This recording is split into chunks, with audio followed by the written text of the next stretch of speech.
Nellie had always prided herself on being someone who could handle anything life threw her way. From managing a demanding job to keeping up with a household that was once full of laughter and love. She had been the glue that held it all together. At least, that's what she had told herself. Now, as she stood outside the familiar two-story house that had once been filled with joy and promise, Nellie couldn't shake the sense of being adrift from herself, from Jason, from the life they once built together. The cab had pulled away, its engine fading into the distance, leaving her standing there alone. She held onto her suitcase with both hands, feeling its weight like the weight of the decisions she had been avoiding for months. Every moment she spent standing there felt like time was stretching infinitely, as though the house was a physical manifestation of all her unanswered questions and unresolved feelings. Her heart pounded as she gazed up at the house, its walls that had witnessed the good and the bad, the laughter and the silence. It was the place they had both once dreamed of, imagining a life full of shared memories. But now it felt like a cage. Jason had become a ghost of the man she had fallen in love with. They had grown so far apart that she sometimes wondered if they were even speaking the same language anymore. The connection they once had seemed to have evaporated in the air between them, leaving behind only the residue of half-remembered affection. He had buried himself in work, a place where he could find solace from the uncomfortable silence between them. But even as she watched him throw himself into the projects at the office, Nellie couldn't help but feel abandoned. His absence had slowly turned into a permanent fixture in their home. Over the last few months, it seemed like their conversations had stopped mattering. The moments they once cherished, shared glances, tender touches, quiet evenings spent together, had been replaced with long, solitary stretches where each person seemed to exist only for themselves.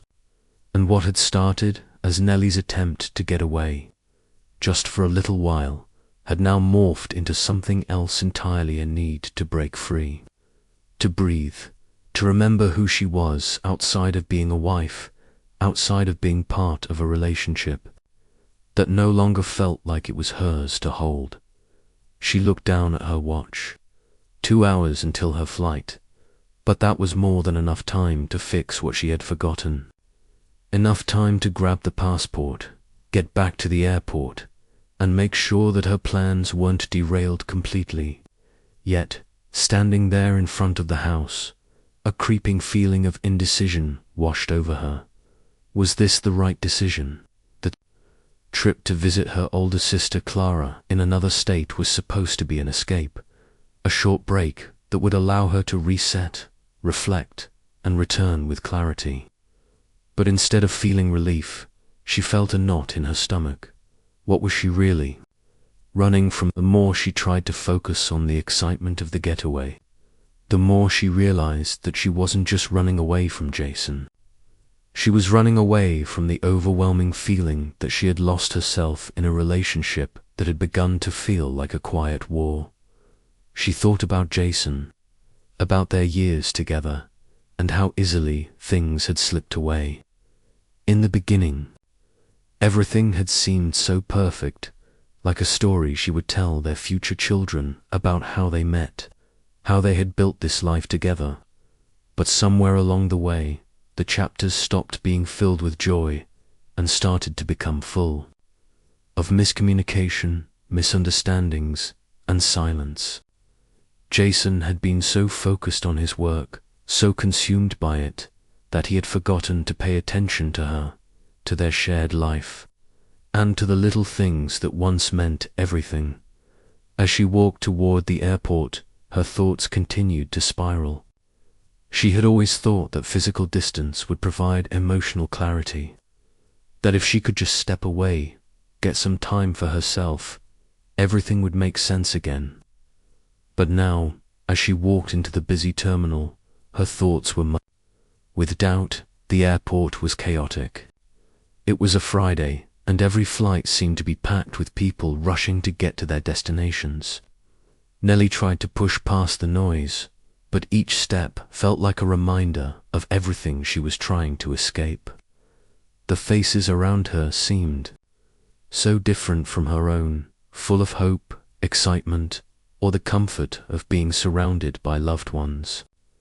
And there she was, standing alone, as she had been for months, trying to figure out how to put the pieces of her heart back together. Nellie felt a pang in her chest as she looked at the families gathered together, their laughter and easy affection, making her feel even more isolated.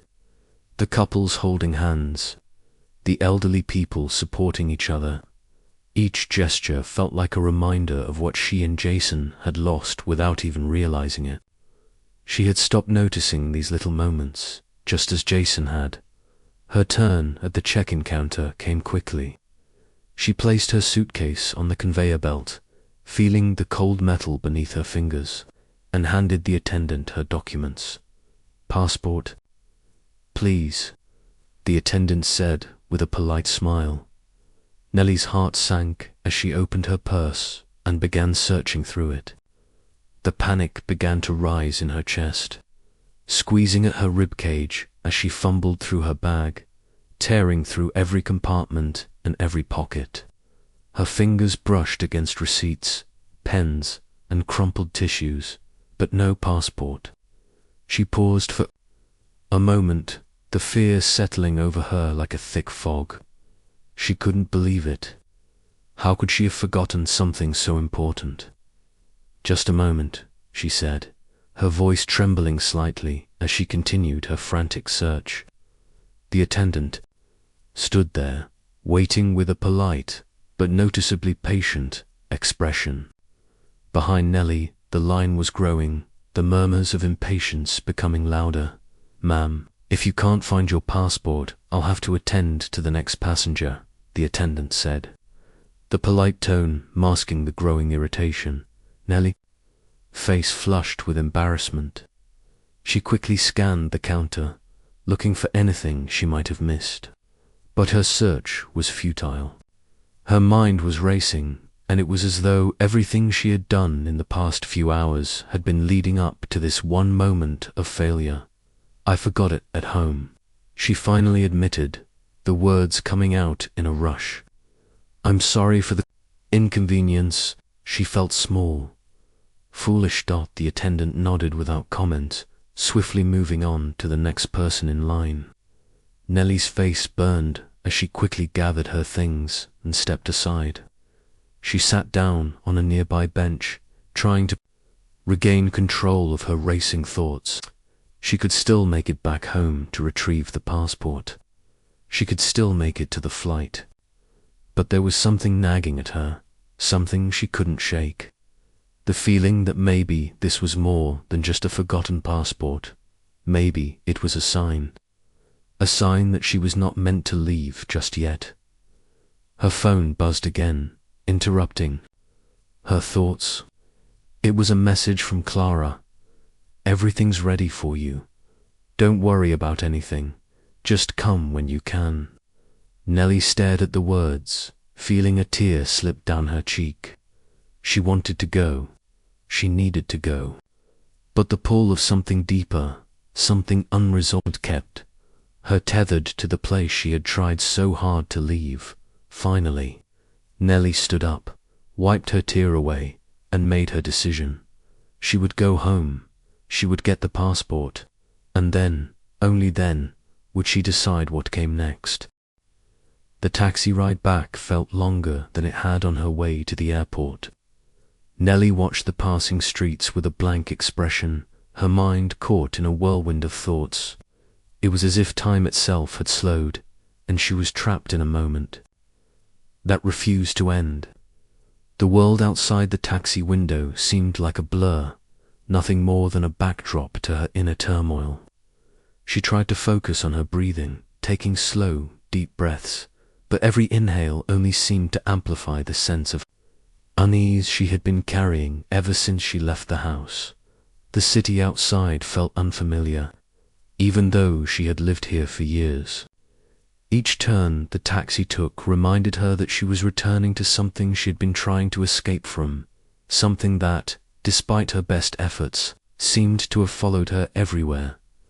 The familiar two-story house came into view again, standing there like a monument to her uncertainty.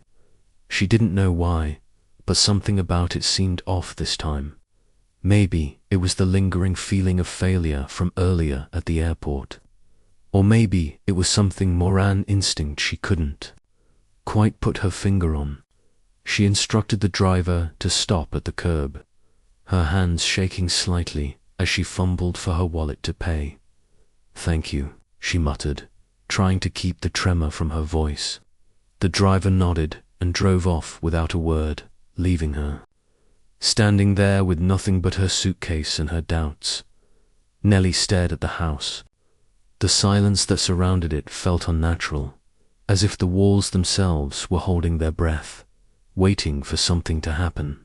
She noticed the curtains were still drawn, just as she had left them earlier that morning. Everything seemed still, untouched, except that nagging feeling that something had shifted. Had Jason come home early?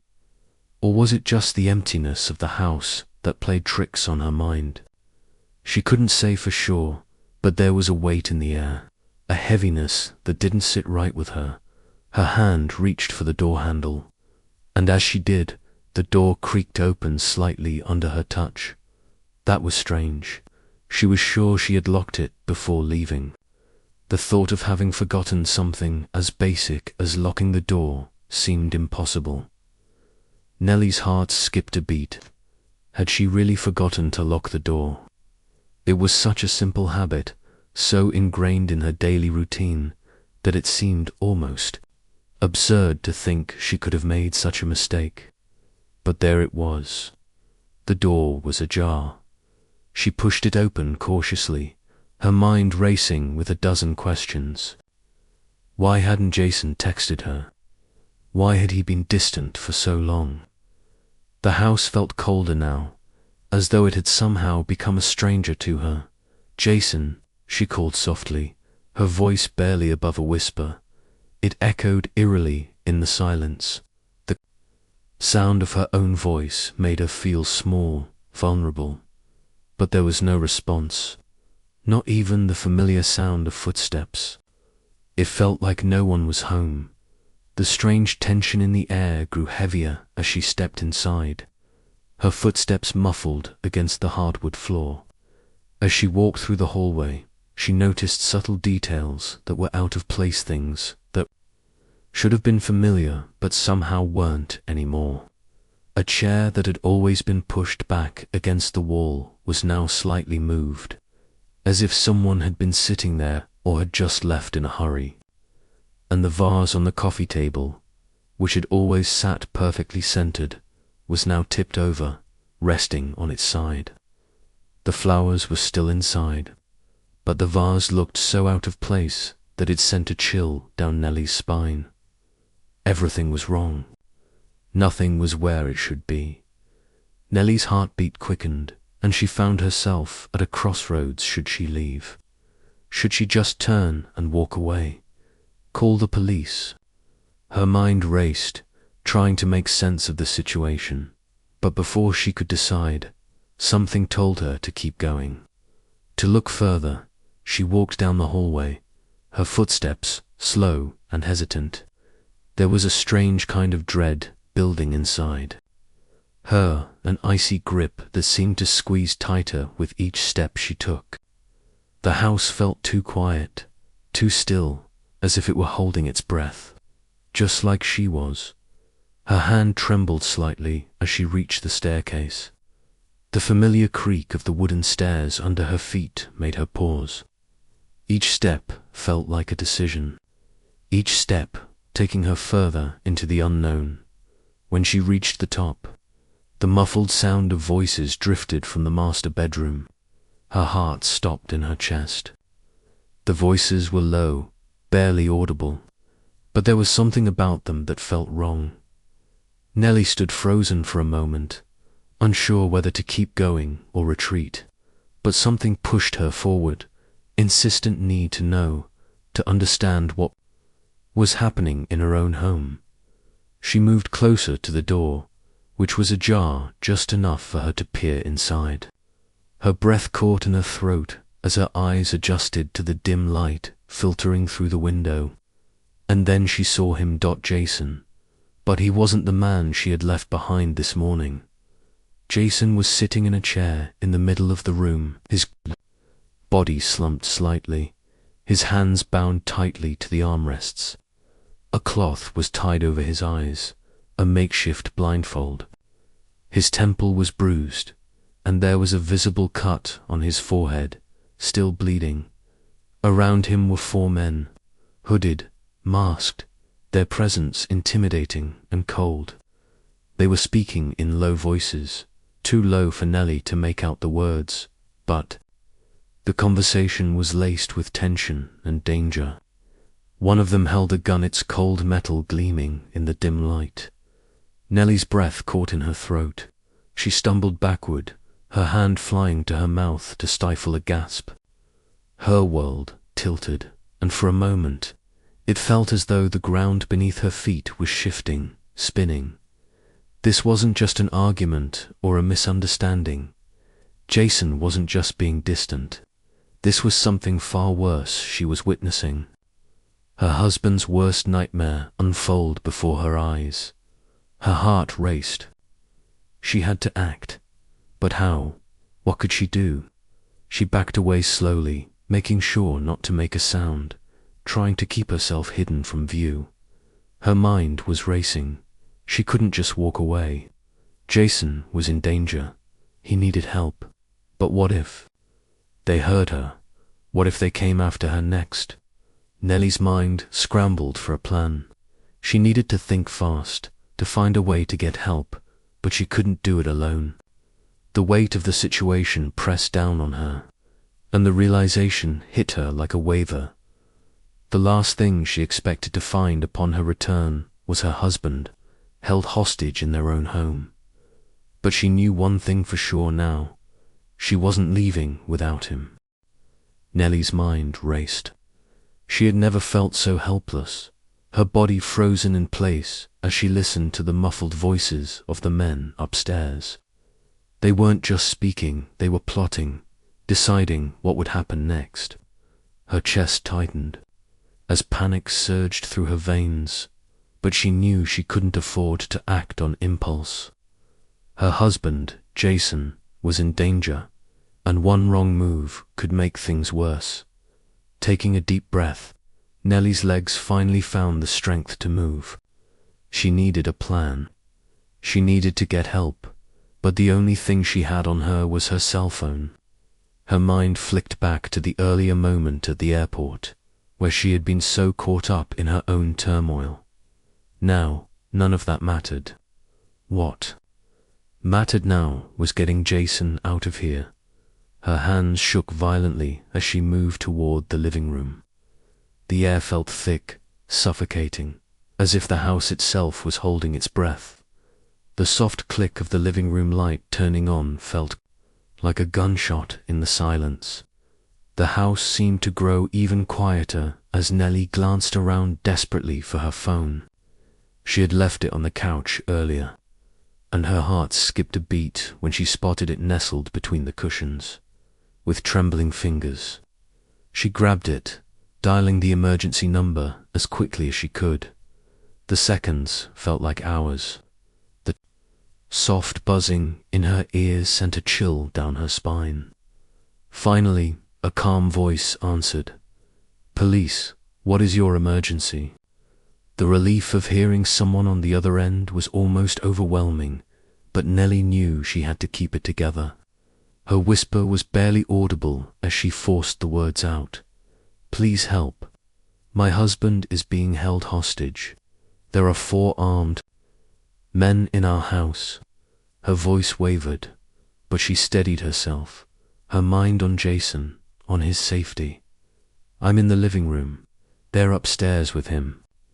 The operator's voice was smooth and reassuring, cutting through the fog of fear.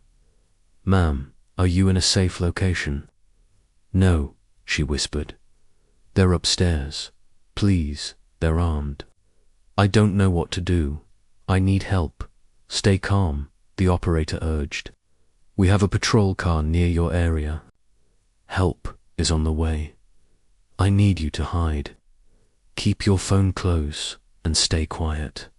"Please," Nellie said, her heart racing. "Hurry." The line went silent for a moment, and Nellie's mind screamed for action. She glanced around the room, searching for any place to hide.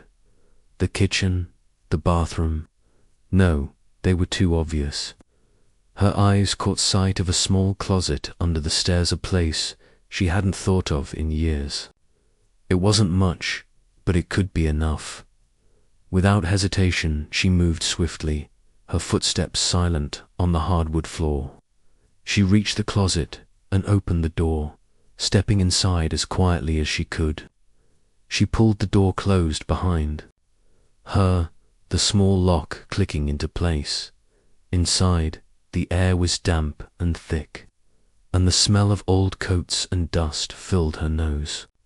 She tried to steady her breathing, praying that the walls wouldn't betray her.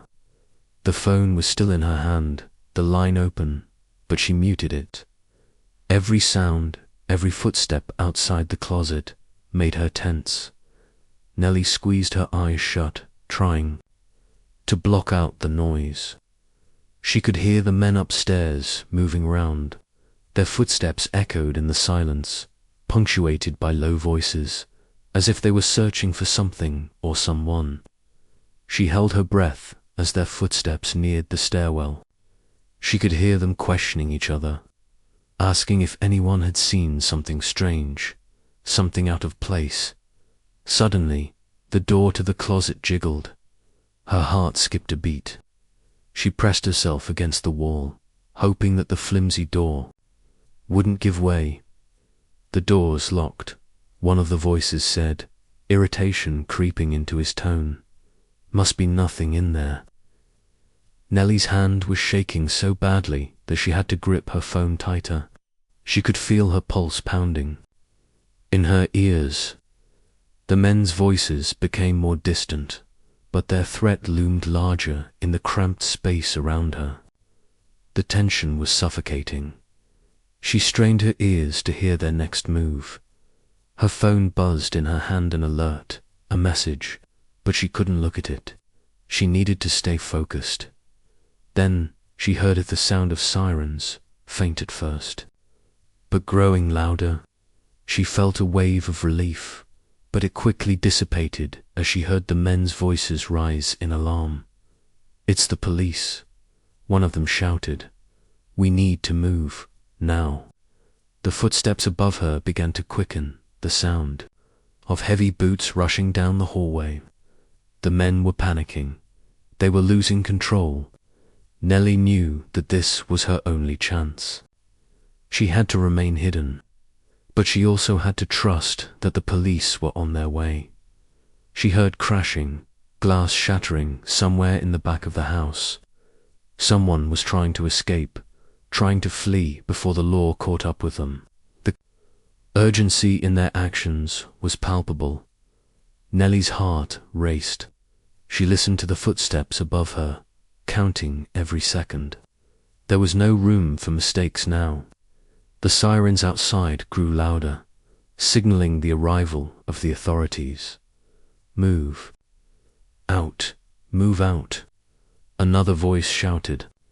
She could hear the shuffling of feet, the sound of doors slamming, the urgency in their voices as they rushed for the exit. "Please, let him be okay," Nellie whispered to herself. The sirens outside were so close now, and as the door to the closet rattled again, she held her breath, praying the men wouldn't find her.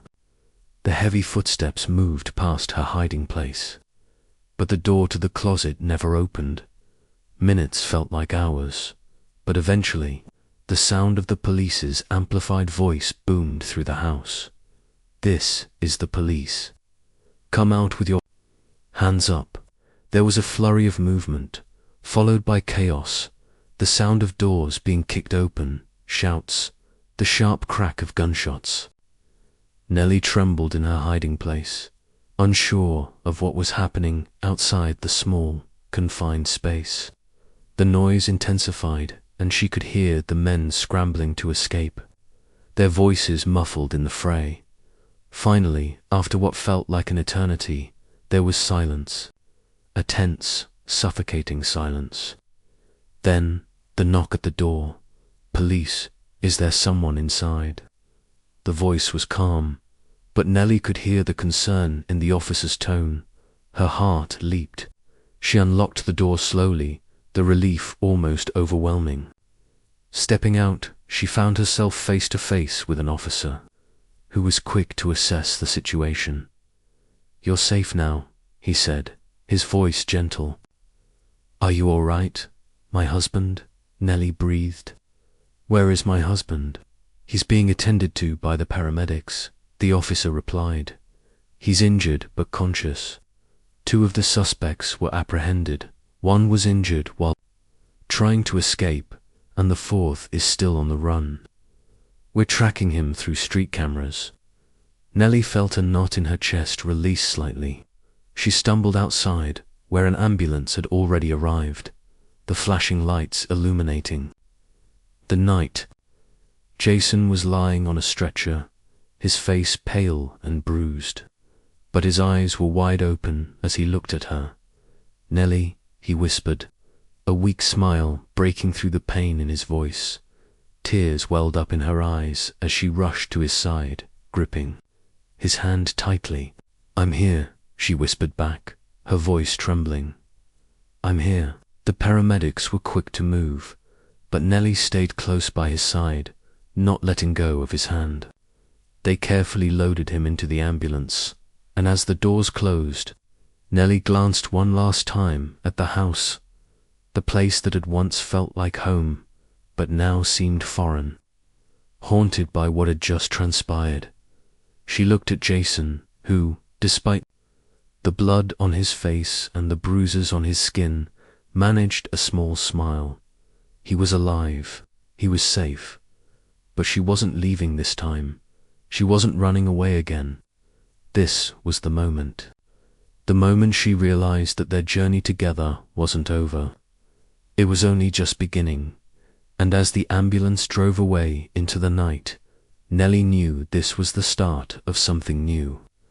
Not a journey of escape, but one of healing, of rediscovery. Together, they would rebuild, and no matter what happened next, she wasn't letting go.